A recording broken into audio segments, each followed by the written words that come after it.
예, 안녕하세요. 요새 참 갑갑하고 정말로 앞이 캄캄하죠. 이럴 때일수록 우리가 관점을 좀 여유 있게 멀리서 볼 필요가 있습니다. 가끔씩은. 오늘은 좀 철학적인 얘기를 약간 맛보기로 하겠습니다. 이 트럼프 혁명을 보다 보면 이게 21세기 변증법이라는 생각이 납니다. 그런데 이제 윤 대통령이 그 모스탄에게 보낸 편지, 하이퍼 글로벌리즘을 정조준한 편지를 보면 윤 대통령의 운명은 어떻게 될까? 21세기 변증법과 관련해서 그런 생각이 듭니다. 오늘 그 같은 이야기를 잠깐 살펴보겠습니다. 21세기 변증법은 좀 달라요. 그 전에 소크라테스 변증법이나 헤겔 변증법하고. 이거는 뭐냐면 두 개의 요소가 충돌하고 융합하는데 그 요소 각각이 불안정하고 내부 모순을 갖고 있는 요소인 거예요. 불안정하고 불완전한 요소예요. 그러니까 그 자체가 불안정하고 불완전한 요소 A와 그 자체가 불안정하고 불완전한 요소 B가 충돌 융합해서 극적으로 훌륭한 결과를 만들어내는 것. 그런 일들이 21세기 변증법의 특징입니다. 변증법 자체도 변증적으로 진화한 거죠. 소크라테스의 변증법은요, 논리적 모순을 찾아내어 파고 내려감으로써 깊고 심오한 화두에 도달하는 겁니다. 예를 들어서 소크라테스가 나눈 대화 중에 이런 게 있거든요. 이제 귀족이 그 전쟁터에서 그 특별한 대우를 받을 거를 요구를 하고 평민을 이제 종처럼 부리고, 이걸 보면서 귀족이 훌륭한 존재 아니냐, 평민보다 훌륭하고 강인한 존재 아니냐. 그러니까 그 사람이 맞다. 그런데 왜 훌륭하고 강인한 존재가 지금 전쟁터에서 평민 병사의 수발을 받고 특별한 대우를 받는 것을 고집하냐? 그거는 나약한 존재 아니냐? 라고 상대방의 논리적 모순을 파고 들어가요. 결국 그 결과로 귀족됨이란 무엇인가 라는 깊고 심오한 화두에 도달하죠. 이렇게 소크라테스는 일종의 레슬링을 한 사람이에요. 니체가 그런 말을 합니다. 그래서 천지사방에 다 적이야. 상대방을 깨죽을 만들어 상대방의 논리적 자체 모순을 파고 들어가서 그 심오한 화두를 이끌어내는 방식인데, 당하는 사람 입장에서는 공개적인 자리에서 당하니까, 그 시장통 아고라에서 당하니까 원한을 갖게 되죠. 그래서 결국 도구로 죽게 되는데, 사실 소크라테스는 자기 자신한테도 이러한 비판적 사고, 자기 비판적 사고, 자기 검증적 사고를 끊임없이 했다고 생각을 합니다. 그래서 그 가학적으로 상대방을 작살내려는 게 아니라, 이게 자기 자신을 포함한 모든 인간에게 이러한 것을 적용하려고 시도했던 사람이라고 보입니다. 한편 이제 헤겔의 변증법은 테제와 안티테제의 충돌에 의해 새로운 테제, 안티테제 대립에 도달한다. 그러니까 헤겔은 이제 opposite pair, 그러니까 대립물 쌍을 얘기하거든요. 그러니까 예를 들면 헤겔은 이제 시민혁명의 시대에 살았잖아요. 그러니까 테제는 왕이고 안티테제는 부르주아가 지도하는 민초죠. 그게 충돌하죠. 그래서 프랑스 혁명 같은 게 터진 거죠. 그러면 혁명 후에 그럼 좋은 세상 왔냐? 아니에요. 혁명 후에 그 투기판 벌어져서 아주 그냥 떼부자 졸부들이 나오죠. 오너 및 새로운 신상류층, 누보리슈가 만들어지죠. 그리고 또 혁명 후에 새로운 하층민이 만들어지죠. 그 사회가 정체해 버리니까 그 다음에 뭐가 튀어나오냐? 나폴레옹이 튀어나온다고요. 근데 나폴레옹이 안 튀어나오는 그 측면도 있지만, 실제로 헤겔이 많이 주목한 건 뭐냐면 상호 침투에 의한 계층 이동 가능성에 많이 그 주목을 합니다. 헤겔은. 그러니까 뭐냐면 노예가 어떻게 주인을 닮아가고 주인의 흉내를 내고 어떻게 주인이 되어가는가라는 그런 거를 밝히거든요. 상호 침투에 의한 계층 이동을 얘기하는 거죠. 그 다음에 이제 그러면 그 마르크스는 헤겔 변증법을 소각하고 사납게 왜곡해서 거꾸로 세웠어요. 마르크스는 이거 완전히 언어를 강간하고 사상을 강간한 사람입니다. 이거 아주 그 악질적이에요. 거기다가 스탈린은 이거를 어떤 교조로 만들었어요. 묻지마 진실, 도그마로 만들었습니다. 예를 들어서 우리가 기독교 신앙에 도그마가 있거든요. 묻지마 진실이에요. 왜 그런지 묻지 마라 라는 게 있어요. 예를 들면은 삼위일체, Unity of the Trinity. 그러니까 성부와 성자와 성령은 각각 다른 존재이며 동시에 하나인 존재이다. 논리적으로는 말이 안 되잖아. 다르면 다르고 하나면 하나지. 근데 그거 묻지 마. 그래서 삼위일체에 대해서 고민을 하고 깊게 생각해 보지 않으면 사실은 글쎄요, 신앙이 아직 어떤 단계가 좀 그렇죠. 그 다음에 예를 들면 동정녀 마리아의 임신과 출산. 우리가 생각하는 생물학적 지식으로는 말이 안 되는 소리잖아요. 또 예수의 부활. 생물학적 지식으로는 말이 안 되죠. 그런데 이런 것들이 묻지마 진실이거든요. 거기에 대해서는 따지지 말라는 얘기예요. 기독교 신앙에서 이 도그마가 가지고 있는, 교조가 가지고 있는 독특한 위치가 있습니다. 이걸 고민을 해야 신앙에 제대로 문턱을 밟았다라고 저는 생각을 합니다. 어쨌거나 그건 또 그런 얘기고, 마르크스는 자기 나름대로, 마르크스와 스탈린은 이 교조를 만들었어요. 그 스탈린 같은 경우에는 그 유물변증법이라는, 유물변증법은 마르크스의 용어가 아니에요. 사적 유물로, 히스토리컬 머티리얼리즘이 마르크스죠. 유물변증법은 뭐냐면 모든 자연 질서가 다 이 원리에 의해서 만들어졌다라고 주장하는 거예요. 우주 자연 질서의 기본 원칙을 발견했다라고 주장하는 거예요. 그 까닭에 소련에서는, 소련이 망할 때까지 아인슈타인의 상대성 이론을 언급하는 것이 사실상 금지됐었습니다. 처벌받는 사안이었어요. 원자폭탄을 만들면서 아인슈타인 상대성 이론은 언급을 못하게 만들었다고요. 어쨌거나 이자들은 이제 어떻게 생각을 했냐. 테제는 자본가죠. 안티테제는 프롤레타리아트예요. 충돌, 프롤레타리아트 혁명, 공산혁명이 충돌이죠. 그러면 그 후에 뭐가 되냐. 천국과 같은 새로운 세계가 열린다는 거지. 구원을 하는, 인간의 구원. 예. 그래서 마르크스, 스탈린 뭐 이런 거 빼버리고 나면, 그런 짝퉁들 빼버리고 나면 실제로 변증법의 진화를 보면 이제 소크라테스 변증법에서 시작하거든요. 논리적 모순을 파고 내려가 심오한 화두에 도달하죠. 비판적 사고예요, 이게. 그 다음에 19세기 초에 이제 해겔 변증법. 이건 하나의 대립물상이 그 대립물 간의 충돌에 의해서 또 다른 대립물상으로 진화해 가는 거예요. 근데 21세기 변증법은 뭐냐? 충돌하는 두 개가 각각이 불완전하고 불안정하다는 거예요. 각각이 불안정하고 불완전한 것이 충돌해서 기막힌 결과를 만들어낸다. 그것이 21세기 변증법이고, 이것이 트럼프 혁명의 숨겨진 어떤 이치 아닌가, 저는 그렇게 생각을 합니다. 여기서 잠시 세대탈출 자유구독료 부탁 말씀 올리겠습니다. 아시다시피 세대탈출은 광고가 잘 붙지 않습니다. 붙더라도 천천히 붙는 경향이 있습니다. 도와주시면 보다 좋은 컨텐츠로 찾아뵙는 데 커다란 힘이 되겠습니다. 감사합니다. 사실은 제가 왜 이런 생각을 하게 됐냐. 스페이스X 로켓 엔진하고요, 이 KF-21 보다가 이걸 하게 된 거예요. 우습게도.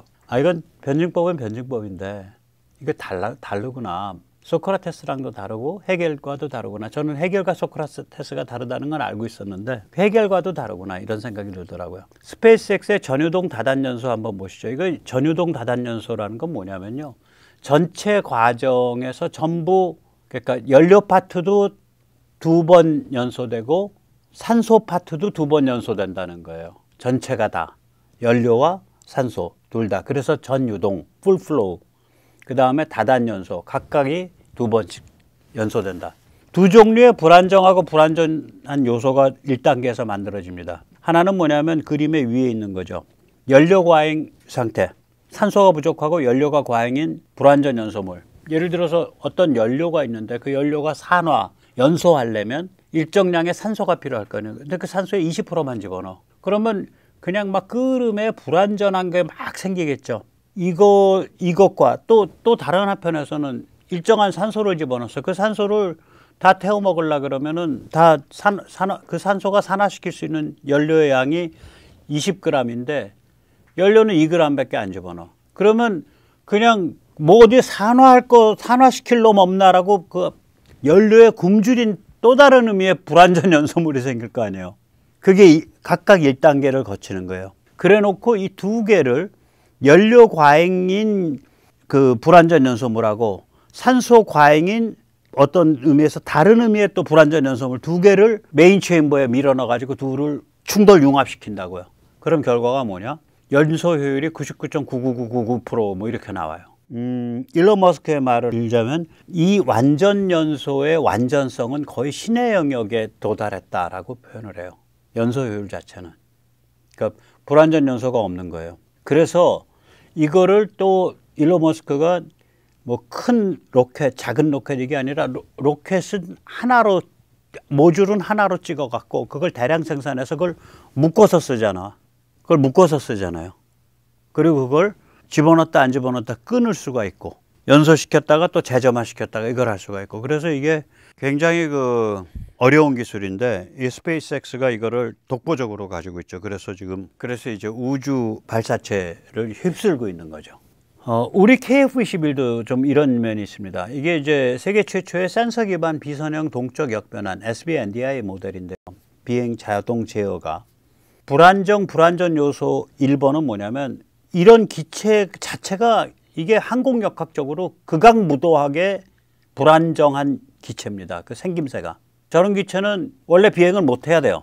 그 이른바 4.5세대, 5세대 기체들 저렇게 생긴 거는요, 극악무도한 거예요. 항공역학적으로. 그 기체 자체가 불안정, 불안전한 요소예요. 그런데 만약에 이렇게 불안정하고 불안정한 요소를 제어해내는데 성공을 하면 그 기동력이라는 게 그 이루 말할 수 없는 기동력을 발휘하게 되겠죠. 원래 불안전한 애니까. 불안정하고 불완전한 애니까. 이걸 어떻게 잡은 거냐면 또 다른 불안정, 불완전 요소로 잡은 거예요. 이렇게 갈 때는 이런 모델을 써가지고요. 이렇게 계산을 해서 각도를 이렇게 조정하고 이렇게 조정하고 이렇게 해야 됩니다. 이런 모델이 존재하지 않는 거예요. 기체 각 부분에 산재된 센서 지능 모듈들. 그러니까 구동부, 뭐 꼬리 날개, 뭐 수평 날개 뭐 이런 게 있다 그러면 구동부에 센서가 있을 거 아니에요. 수평 날개가 지금 몇 도다. 그 센서랑 원래는 지능은 중앙에만 있어야 돼요. 센싱 값만 보내줘야 되는데 지가 알아서 판단하는 조그만 지능이 그 옆에 바로 또 붙어 있어. 그 지능이 분산돼 있죠. 그 네트워크로 엮여 있는 거야. 그래서 얘들이 네트워크로 엮여서 상호작용을 해서 목표 비행으로 수렴해 가는 거예요. 지금 왼쪽으로 이렇게 돌아야 된다 그러면 지들이 해보면서 수정해서 그렇게 수렴해 가는 거야. 네트워크로 서로 상호작용해서. 굉장히 불안정한 거죠. 미리 세팅된 알려진 비행 모델을 안 갖고 있는 거니까. 그래서 불안정하고 불안전한 요소 하나와 또 다른 불안정하고 불안전한 요소 둘을 충돌 융합시켜 가지고 기막힌 비행 자동 제어를 이뤄내고 있는 그런 상태입니다. 그래서 엄청난 혁신이에요. 그건 카이가. 엄청난 혁신인데 저는 카이의 최대 혁신이 이거라고 생각해요. 거기서 뭐 무기 만드는 데 아니니까. 이 까닭에 변주가 굉장히 쉬울 거라고 봐요.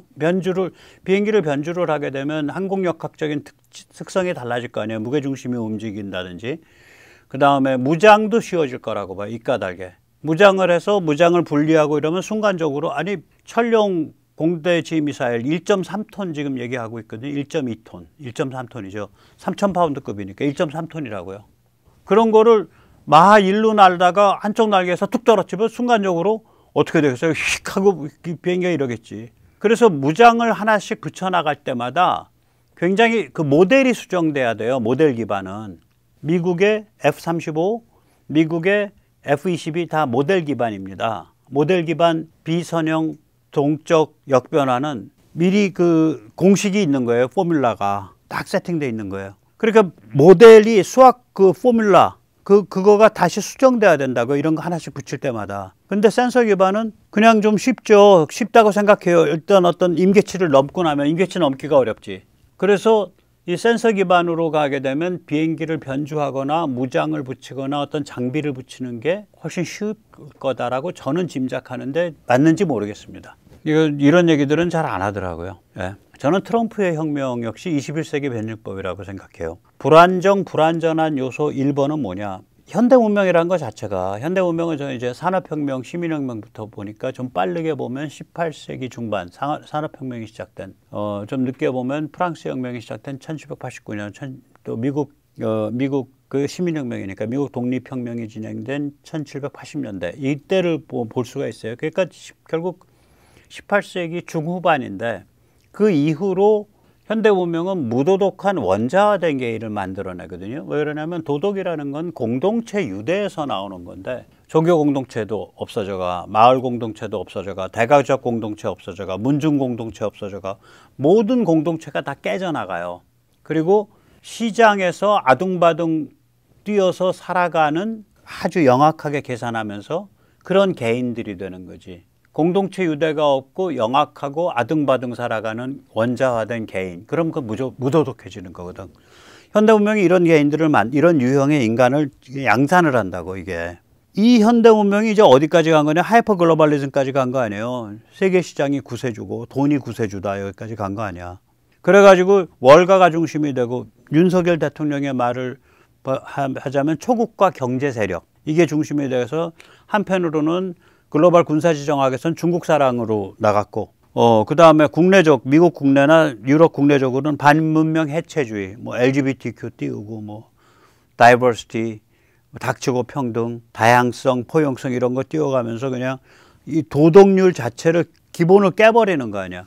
그리고 뭐 국가, 아유 주권 국가, 뭐 공화국, 아유 그 무슨 쉰내나는 소리야. 그 틀딱 같은 소리 하지 마. 이런 주권 국가와 공화국에 대한 경멸과 염오를 퍼뜨리고 그걸 고스란히 본따 가지고 전교조인가 어디선가는 뭐 교실에서 국기 다 내려라, 뭐 애국가 하지 말자, 뭐 이렇게 얘기하는 거 아니에요? 그게 이제 굉장히 불안정하고 불완전한 그런 요소가 이제 심화된 거죠, 현대文明이. 또 다른 불안정하고 불완전한 요소는 뭐냐? 뭐 거의 잡동산이라고 할 수도 있는 반발, 반동 통일 전선이에요. 뭐든지 좋다. 반발하고 반동할 사람들은 다 모여라야. United Front of Reaction, for Reaction 이렇게 되죠. 단순 무식한 고립주의, 자유공화 애국주의, 프로테스탄티즘 도덕주의, 반동성애 뭐 별거 다 오는 거예요, 여기. 그럼 두 요소를 융합한 그 두 요소가 융합한 결과는 뭐냐? 미국 체질과 글로벌 리더십이 강화되고 중국에 대해 살벌한 신냉전이 전개되는 결과가 나오고 있는 거예요. 그러니까 트럼프 혁명의 21세기 그 변증법의 한 사례다. 저는 그렇게 보고 있습니다. 자, 윤 대통령 오늘 구속적부심 결과 아직 못 본 상태에서 제가 지금 세뇌 탈출하고 있는데요. 윤 대통령의 인생 챕터 2 어떨까? 21세기 변증법이 될 가능성이 높아요. 화두를 딱 그렇게 짚었더만 초국가적 경제 권력이 추진해온 하이퍼 글로벌리즘에 의해 뭐 종중, 친중이 생기고 중국 사랑이 생기고 도덕적 해체주의가 생기고 이게 남마와 같이 어지러진 거를 지금 트럼프 정부 들어서 미국이 아주 위대하게 새롭게 뒤바꿔내고 있는데 나도 그런 성향이다 라는 게 이제 그 짧은 편지에 담긴 기본 메시지거든요. 한국을 보면 불안전 요소 1번 뭐냐? 종중과 안미경중의 세상이 됐잖아. 종중은 간첩이고 안미경중은 박쥐아니에요. 둘 외에는 명함을 못 내는 그런 세상이 돼버렸잖아, 대한민국이. 국힘은 안미경중이 주도하고 있으니까 더 할 말이 없지. 그러니까 가만히 있는 거지. 그러니까 존재감이 없는 정당이 됐지. 지금은 존재감이 있으려면 신냉전 해야 되고요. 트럼프 지지해야 되고요. 반중해야 됩니다. 그래야 존재감이 있는데 그거 해야 될 거 안 하니까 나 그냥 박쥐 정당으로 남을 거야 하니까 야, 본체인 종중이 지금 저렇게 온건 현실주의 코스프레를 하고 있는데 너는 뭐냐? 너는 존재감이 없어. 너는 존재 이유가 없는 거야. 그 똥차되고 있는 거예요, 지금 이제. 그래서 이제 세련됐지만 깊게 타락해서 극도로 불안정해진 대한민국이죠. 대한민국 얼마나 세련됐습니까? 그 정보화돼 있고 뭐 편의적인 거 따지면 이거보다 더 편안하고 안전한 거 없을 것 같고, 예.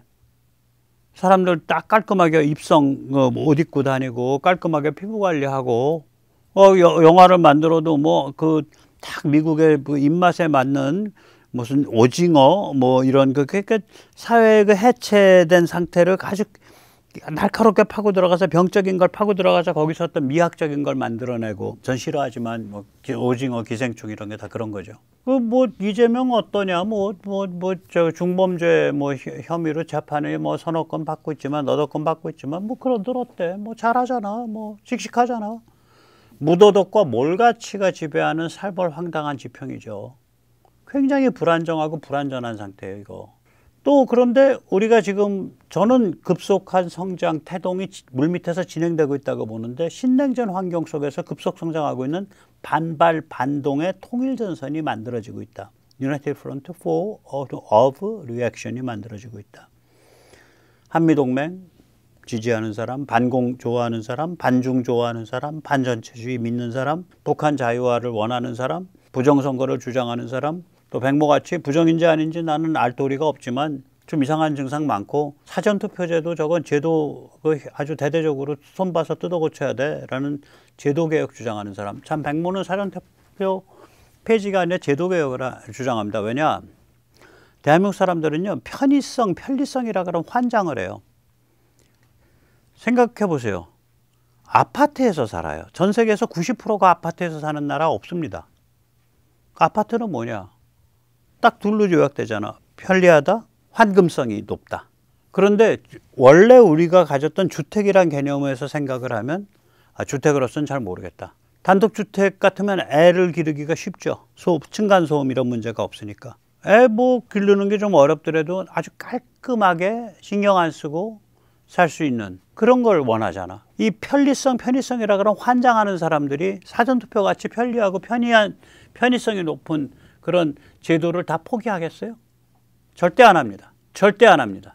제가 보기에는. 그래서 예를 들면 사전투표제 사전예약제라든지 그 다음에 개표를 지금 상태로는 원적지로 날아가잖아. 맞아, 원적지 소속 선관위로. 종로구 사람이 울릉도 가서 투표하면 그 투표지가 종로구까지 와야 돼요. 종로구 선관위까지. 그러면 전국 249개 지방선관위에서 자기 것 빼고 248개로 보낼 수 있으니까 노선이 6만 천 몇백 개나 수백만 통의 등기 우편이 2, 3일 사이에 6만 천 몇백 개의 노선을 타야 돼. 관리 불가능해요. 그러니까 광역에서 집중 개표해야 된다. 그건 뭐 현장에서 집중 개표하면 더 좋은데 그러면 뭐 또 투표의 비밀 유지 어쩌고 저쩌고 얘기 나올 수 있으니까 광역에서 노선이 단순해지죠. 예, 그렇습니다. 뭐 그래서 이제 그런 얘기들 저는 이제 그런 거고요. 그다음 안티 페미니즘 하는 분들도 안티 동성애, 안티 LGBTQ, 기독교 보수주의 아무튼 다 모여라 이거지. 반발 반동의 통일 전선이 만들어지고 있다고 봅니다. 그게 물밑에서 지금 끌어오르고 있는 거예요. 그럼 이 두 요소의 충돌 융합의 결과는 어떻게 나올 거냐? 한국의 정신, 문화, 담론, 가치 기준이 아마 크게 바뀔 거다. 뭐 당장은 아니더라도 지금 이 흐름이 꽤 이제 본격적인 거예요. 이제 본격화된 거예요. 12월 3일 계엄령부터 우리가 이제 제대로 태어난 지 이제 7개월 된 얼랍니다. 응애. 네. 자, 오늘까지 모시겠습니다. 감사합니다.